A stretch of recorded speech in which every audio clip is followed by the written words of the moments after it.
अत्यंत महत्वपूर्ण क्षण पर राजस्थान में तीव्र विकास, मजबूत नीतिगत पहल और बढ़ते निवेश विश्वास के साथ माननीय नेतृत्व में राज्य को एक नई दिशा में आगे बढ़ रहा है, जहां जीएसडीपी ग्रोथ और कृषि निवेश में भी निरंतर वृद्धि हो रही है। और अब मैं सादर आमंत्रित करती हूं हमारे माननीय मुख्य अतिथि honourable chief minister of Rajasthan Shri Bhajan Lal Sharma ji को कि वह कृपया सभा को संबोधित करें। आइए जोरदार तालियों से इनका मंच पर स्वागत करें। तालियां बजती रहें देवी और सज्जनों।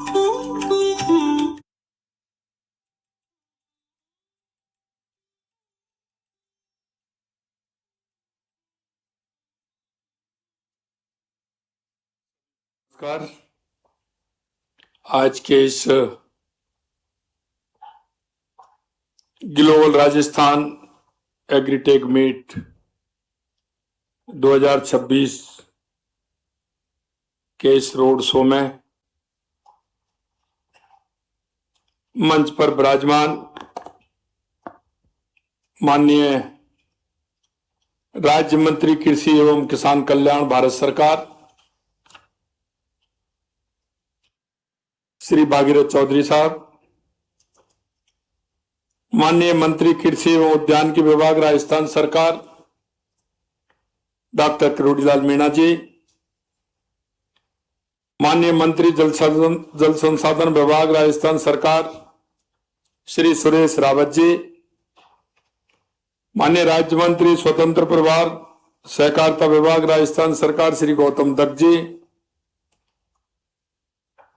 माननीय अध्यक्ष राजस्थान किसान आयोग सीआर चौधरी साहब, महासचिव फिक्की श्री अनंत स्वरूप जी, सचिव कृषि अनुसंधान और शिक्षा विभाग भारत सरकार एमएल जाट साहब, अध्यक्ष राजस्थान फाउंडेशन दिल्ली श्री राम अवतार किला जी, प्रमुख शासन सचिव कृषि एवं उद्यान की Shrimati Manju Rajpal ji, chairman emeritus PI industry limited Shri Salil Singhal ji, कार्यक्रम में उपस्थित सभी एफपीओ, स्टार्टअप, प्रगतिशील किसान, university, researcher, investor, corporate sector के सभी बंधुओं और इस कार्यक्रम में आए सभी मेरे भाई बहनों,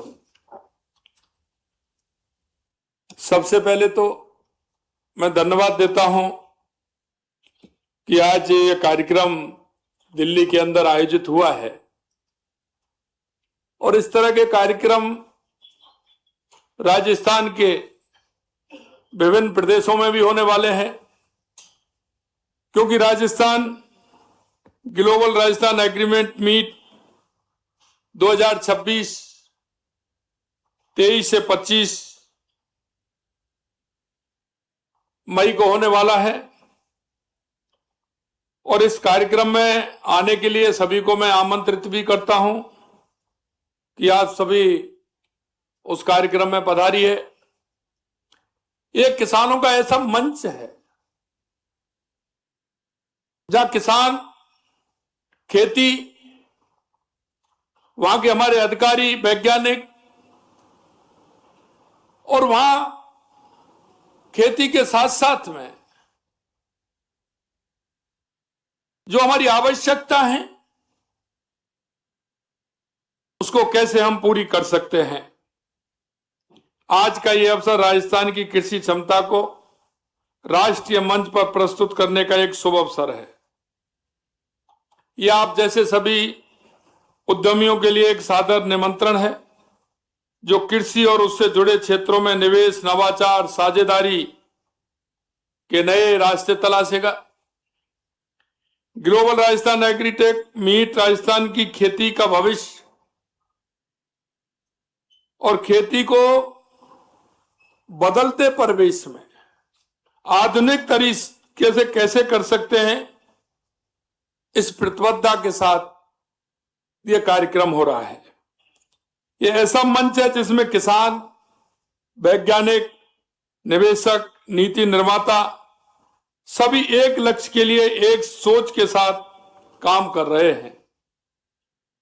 आप सभी जानते हैं कि देश के यशस्वी प्रधानमंत्री नरेंद्र मोदी जी के सशक्त किसान समृद्ध भारत के विजन को धरातल पर उतारने के लिए ग्राम 2026 का आयोजन जयपुर में हो रहा है।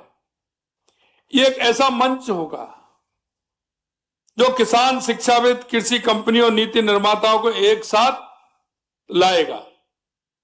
इस मंच पर नए तरीके से कृषि और फूड प्रोसेसिंग गतिविधियों के विकास और किसानों के विशेषज्ञों द्वारा विचार विमर्श होगा कि हम लाभ की खेती कैसे बना सकते हैं, कम पानी की खेती हम कैसे कर सकते हैं, जो हमारी फसल है उसकी प्रोसेसिंग यूनिट लगा करके उसको कैसे मार्केट में हम ले जा सकते हैं। इस मंच पर साझेदारी निवेश के अवसरों को भी प्रदर्शित किया जाएगा। मुझे यह बताते हुए भी गर्व है कि राजस्थान कृषि उत्पादन में देश में कई फसलों में अग्रणी है। बाजरा, सरसों, तिलहन, जौ और ग्वार में राजस्थान देश में पहले स्थान पर है। मूंग, मूंगफली उत्पादन में राजस्थान दूसरे स्थान पर है। सोयाबीन और चना उत्पादन में हम तीसरे स्थान पर हैं।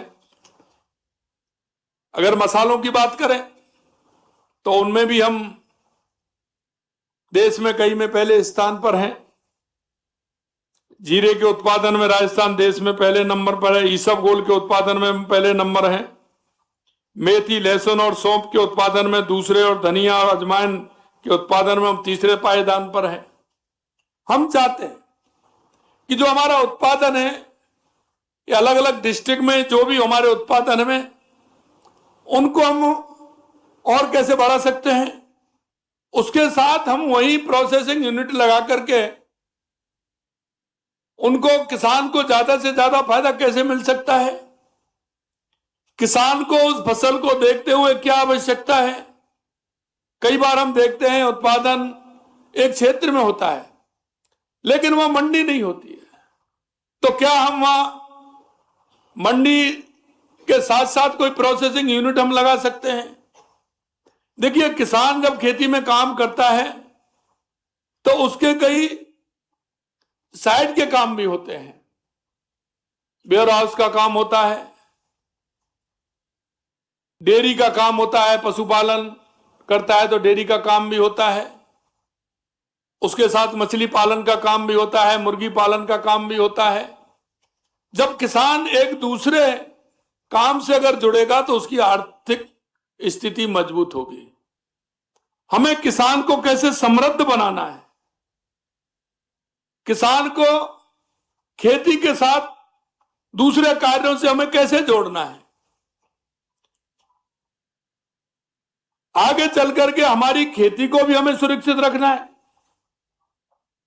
क्योंकि हम खाद का उपयोग ज्यादा करते हैं तो हमारी खेती की उत्पादन क्षमता है वो घटती है, तो हम उसमें प्राकृतिक खेती के माध्यम से उसको कैसे आगे और बढ़ा सकते हैं। प्रदेश के कृषि क्षेत्र में विविधता उद्यमियों के लिए food process, spice park, agree export में अपार संभावनाओं के द्वार खोलती हैं। राज्य में निवेश को गति देने के लिए हमने rising Rajasthan global investment summit का आयोजन किया था। उसमें कृषि से जुड़े कई हमारे एमओयू हुए थे। हमें उनको आगे कैसे बढ़ाना है। किसान को खेती में लाभ हो तो लाभ के उपाय कई होते हैं कि उसको मार्केट मिले, मार्केट के साथ साथ उसका जो ट्रांसपोर्ट है उसको हम आगे बढ़ाते हुए जल्दी से, कुछ फसलें ऐसी होती हैं, कुछ सब्जियां होती हैं जिनको नजदीक समय में कुछ घंटों में ही पहुंचाया जाता है, तो उसकी हम क्या योजना बना सकते हैं कि जो बड़े बाजार के अंदर उसका किसान ज्यादा से ज्यादा लाभ ले सकता है। इसके अलावा कुछ फसल ऐसी होती हैं जो फसल पर वो उनका भाव कम होता है लेकिन वो फसल जैसे ही समाप्त होती है उसका भाव बढ़ता है, तो किसान को कैसे उसका भाव ठीक प्रकार से मिले, तो उसके लिए वेयर हाउस से लेकर के उसकी यूनिट लगा करके उसको कैसे हम आगे उस माल को रोक सकते हैं जिससे कि किसान को उसका फायदा हो। दूसरे क्षेत्रों में हम उस माल को कैसे पहुंचा सकते हैं जहां आवश्यकता हो। आज राजस्थान के अंदर अगर हम तिलहन की बात करें तो सरसों की अच्छी पैदावार होती है, मूंगफली की अच्छी पैदावार होती है, सोयाबीन की अच्छी पैदावार होती है। तो हम वहां यूनिट लगा करके उसकी प्रोसेसिंग वहीं करके उस माल को हम कैसे बेच सकते हैं जिससे हमारी किसान की फसल का पैसा भी मिलेगा। प्रोसेसिंग यूनिट के माध्यम से वो किसान इधर उधर नहीं ले जा करके वहीं उस माल को देगा। बीकानेर में जैसे मूंगफली होती है, लेकिन मूंगफली के लिए वहां जो हमारी यूनिट है,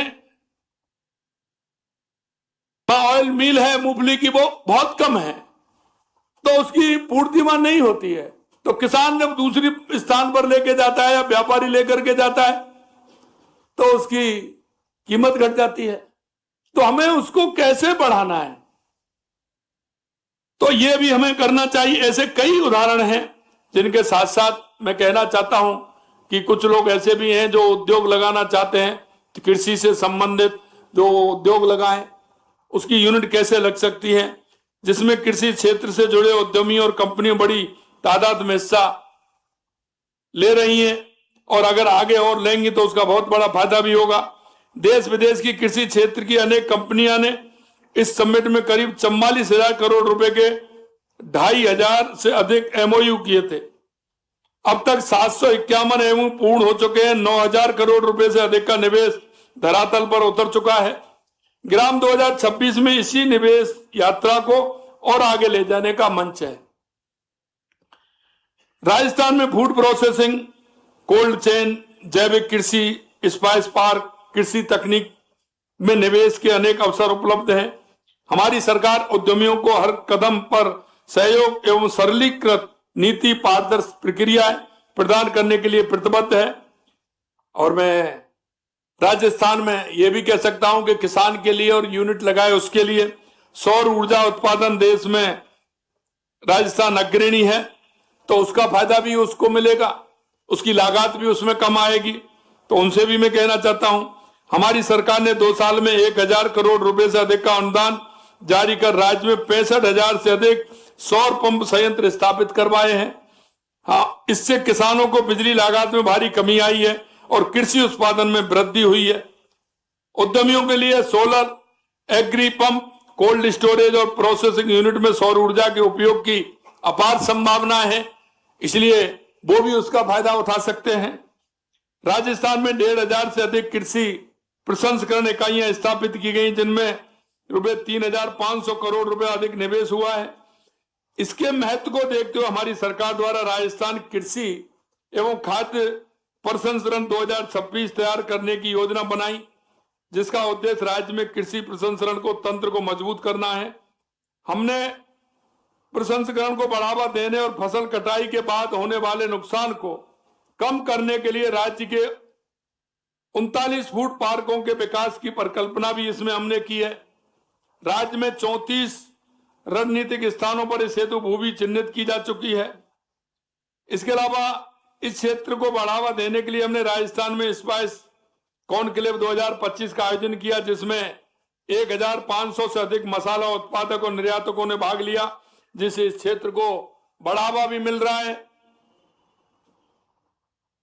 केंद्रीय हमारे कृषि मंत्री शिवराज सिंह चौहान जी की अध्यक्षता में 7 अप्रैल 2026 को पश्चिमी क्षेत्रीय जोनल कॉन्फ्रेंस का आयोजन किया गया। उसमें काफी विषयों को उसमें लाया गया था और उसमें विचार विमर्श के बाद हमने ये कहा कि यह सम्मान हमारे राज्य की पहली बार प्राप्त हुआ है, जो राज्य की कृषि में बढ़ती भूमिका का प्रतीक है। दलहन उत्पादन के मामले में राजस्थान में झालावाड़, टोंक जिलों को मॉडल जिलों के तौर पर विकसित किया जा रहा है। केंद्र सरकार द्वारा भी प्रदेश में 3 लाख क्विंटल से अधिक बीज वितरण किसानों को अनुदान दिया गया है। इसके साथ साथ हमारे प्रधानमंत्री जी का जो विजन है, सबका साथ सबका विकास, उस मूल मंत्र को लेकर के हम चल रहे हैं। मित्रों, अभी हमारा ग्राम विकास और बाढ़ विकास के कार्यक्रम हमारे राजस्थान के अंदर चल रहा है। अभी हमने ये ग्राम जब किया है तो नीचे से हमने ग्रामीण क्षेत्र से इसका प्रारंभ किया है। ये ग्रामीण के हर पंचायत में हर गिरदावर सर्किल पर इसका कार्यक्रम हुए हैं। इसके बाद उपखंड स्तर पर कार्यक्रम हुए हैं, फिर जिला स्तर पर कार्यक्रम और उसके बाद प्रदेश स्तर पर कार्यक्रम होगा। इसके साथ साथ ही हमारा ग्राम विकास और बाढ़ विकास भी हमारा चल रहा है। उस ग्राम विकास बाढ़ विकास के आधार पर हमारे गांव में क्या क्या आवश्यकता है कृषि के लिए, इनको भी हम चिन्हित कर रहे हैं। वहां उत्पादन कौन सा होता है और उसमें क्या और हम बढ़ा सकते हैं, उस ग्राम विकास में ये भी आ रहा है।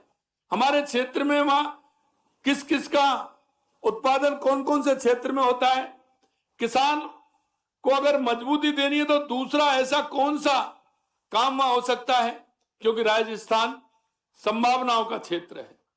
राजस्थान के अंदर सब कुछ पैदा होता है। राजस्थान में 85 प्रकार के मिनरल हैं, तो किसान कभी मिनरल से भी जुड़ा हुआ होता है। वहां स्टोन है कई तरह के, तो वहां किसान पार्ट टाइम में मूर्ति बनाने का काम भी करता है, कई तरह के झरोके झांकी बनाने का काम भी करता है।